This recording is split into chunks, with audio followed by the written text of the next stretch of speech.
Être maman chirurgienne, c'est pas facile. Aujourd'hui, on va parler un petit peu des difficultés d'être une maman chirurgienne avec une carrière.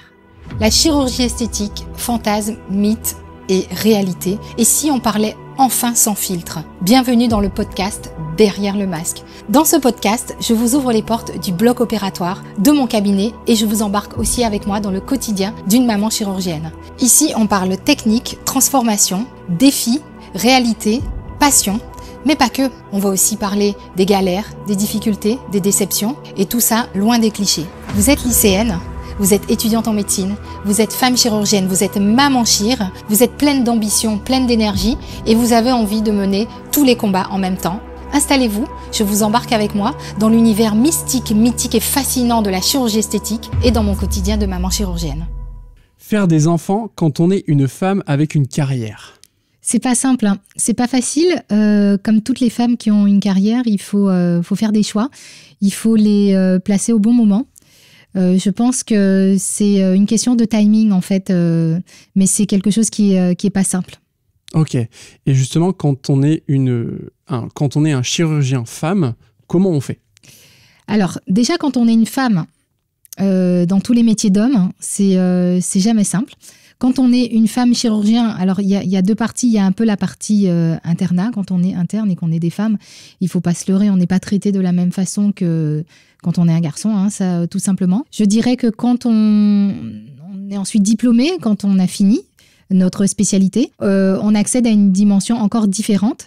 Donc, on peut choisir de faire des enfants, une grossesse à ce moment-là. Dans tous les cas, il y a un moment où on va devoir sacrifier quelque chose. Soit on va sacrifier ses enfants ou soit on va sacrifier sa carrière. Alors, si on est interne, c'est un petit peu différent, mais ça rajoute une difficulté en tant qu'interne parce qu'on n'a pas la compréhension de nos chefs de service, de nos collègues. Donc, c'est jamais très facile, hein.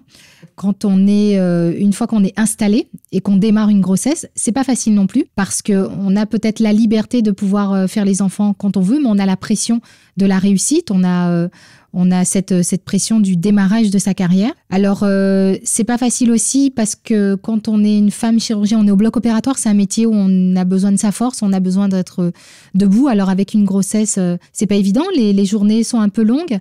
Moi, je dirais que c'est pas, malgré tout, ça paraît complètement infaisable, mais en réalité, c'est pas impossible. C'est pas impossible parce qu'on a cette volonté, cette envie de réussir qui nous guide au bloc opératoire. Quand on est des chirurgiens, on rentre dans une espèce on se met une cape en fait, hein, on endosse une cape où on rentre dans un rôle qui nous permet d'être comme un petit super-héros. Et finalement, ça nous tient. Donc, avec grossesse ou sans grossesse, finalement, c'est pas impossible. Et puis, quand on est une femme chirurgien, on opère en Amazon, on se met sur le côté, et puis on peut opérer jusqu'au bout.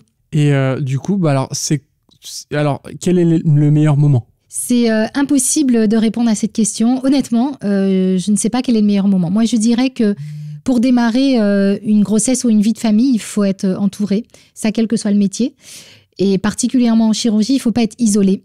Donc, je dirais que le meilleur moment, c'est typiquement quand on est interne, on est amené à se déplacer, ou on s'installe dans une ville où on n'a pas d'amis, on n'a pas forcément la famille.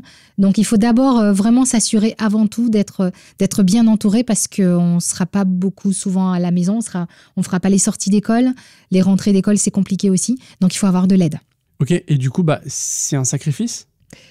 C'est dans tous les cas, il y a une notion de sacrifice. Sacrifice de sa carrière, sacrifice de ses enfants.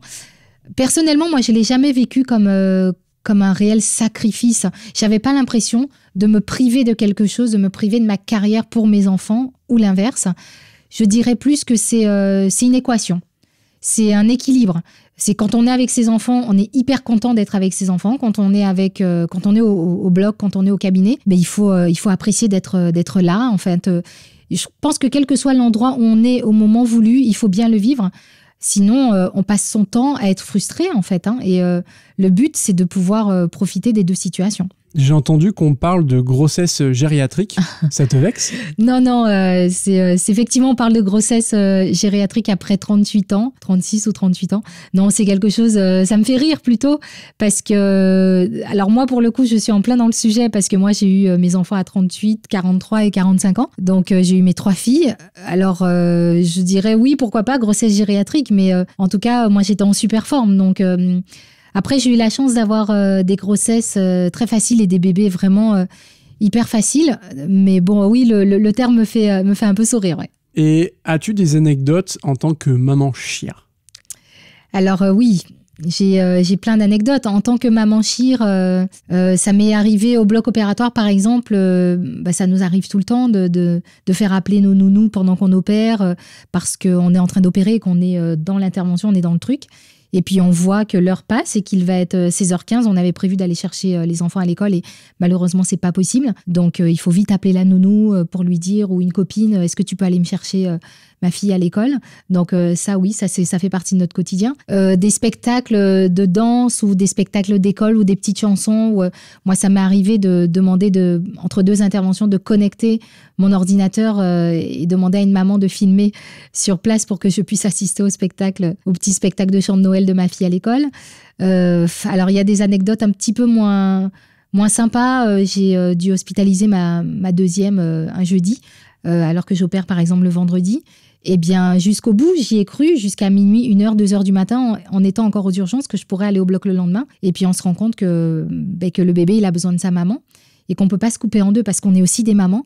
Et l'heure passe et qu'on ne sera pas du tout au bloc à 7h45 le lendemain. Donc là, on est obligé d'annuler des blocs. Donc, c'est jamais évident parce qu'il faut appeler ses patientes. Mais bizarrement, les patientes le prennent... non, bizarrement, non. Heureusement, les patientes le prennent très, très bien.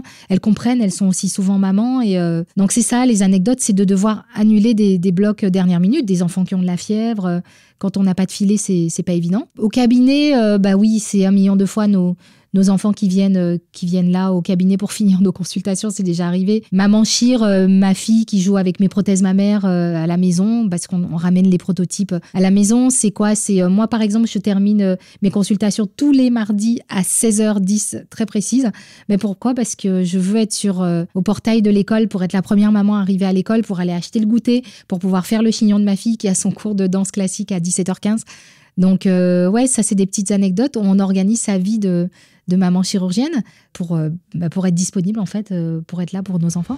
Merci d'avoir écouté ce nouvel épisode du podcast Derrière le masque. Si l'épisode vous a plu, abonnez-vous pour ne rien manquer et partagez-le à celles et ceux qui pourraient être inspirés. Si vous avez envie de prolonger la discussion, retrouvez-moi sur les réseaux sociaux, sur Facebook et sur Instagram, Dr Marival. Pour les avis médicaux, c'est via la préconsultation en ligne www.maconsultationesthétique.com, MCE. Je vous mets le lien en description. Un immense merci à ma partenaire de toujours, Uniskin Biarritz, et à très vite pour une nouvelle plongée au cœur de la chirurgie esthétique.